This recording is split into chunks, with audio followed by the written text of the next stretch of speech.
안녕하세요. 오늘 저희가 함께 살펴볼 이야기는 불완전한 표현, 원인과 해결책이라는 자료에서 가져왔습니다. 혹시 그런 경험 있으신가요? 뭔가 머릿속에서는 아는 것 같은데 이걸 막상 말로 설명하려면 답답하고 잘 안 되는 거예요. 오늘은 바로 이 표현의 어려움, 이 문제에 대해서 좀 깊이 파고들어 보려고 합니다. 이게 단순 어휘 문제가 아니라는 점이 흥미롭더라고요. 자, 한번 시작해 볼까요? 네, 안녕하세요. 이 자료를 보면요. 표현력이 단순히 말을 잘하고 못하고의 문제가 아니라 우리가 생각하는 것보다 훨씬 더 복합적인 원인이 있다고 말합니다.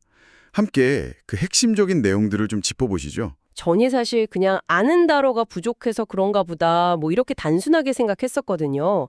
근데 여기서는 기억력, 특히 필요할 때 정보를 꺼내는 속도 있잖아요. 그거랑 추상적인 개념에 대한 이해도 이런 걸 핵심 원인으로 꼽네요. 물론 관련 표현 자체에 익숙하지 않은 것도 당연히 원인이 되겠고요. 이 인출 속도 개념이 좀 새롭게 다가왔어요. 아, 네. 중요한 부분이에요. 그러니까 기억력이 단순히 단어를 많이 아는 걸 넘어서요. 필요한 어떤 표현이나 개념을 얼마나 빠르고 정확하게 딱 끄집어내서 활용하느냐. 이게 이제 유창성의 관건이라는 거죠. 뭐랄까 머릿속에 아무리 재료가 많아도 제때 못 꺼냈으면 사실 별 소용이 없잖아요.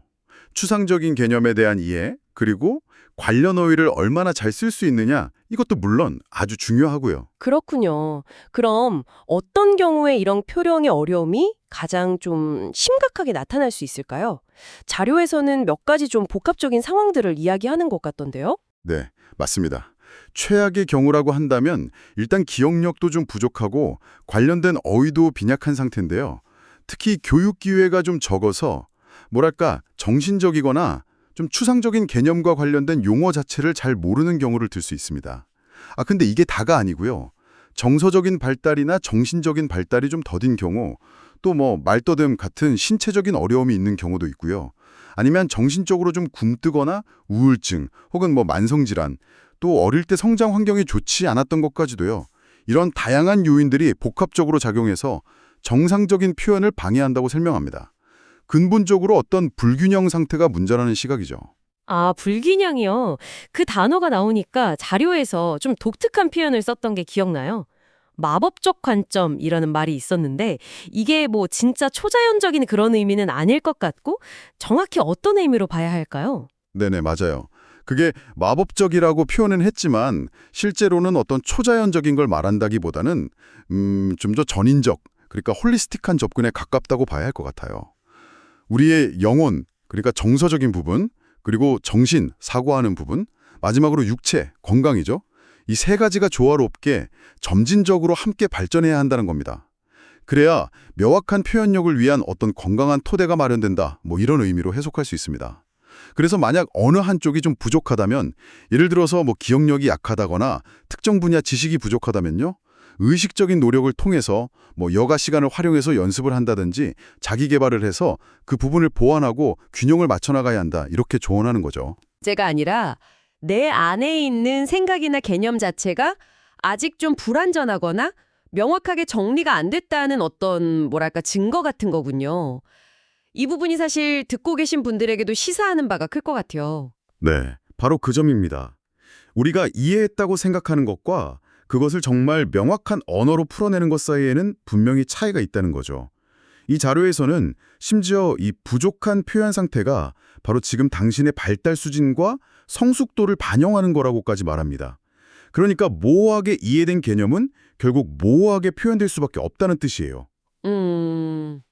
그럼 이런 문제를 좀 개선하려는 노력 없이 그냥 나는 원래 말주변이 없어 이러면서 그대로 두면 어떤 결과로 이어질 수 있다고 경고하고 있나요?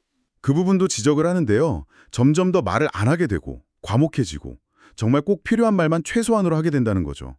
그러다 보면 결국에는 정신적인 성장이나 영적인 발달 같은 부분에서 다른 사람들에 비해 뒤처질 수 있다고 경고합니다.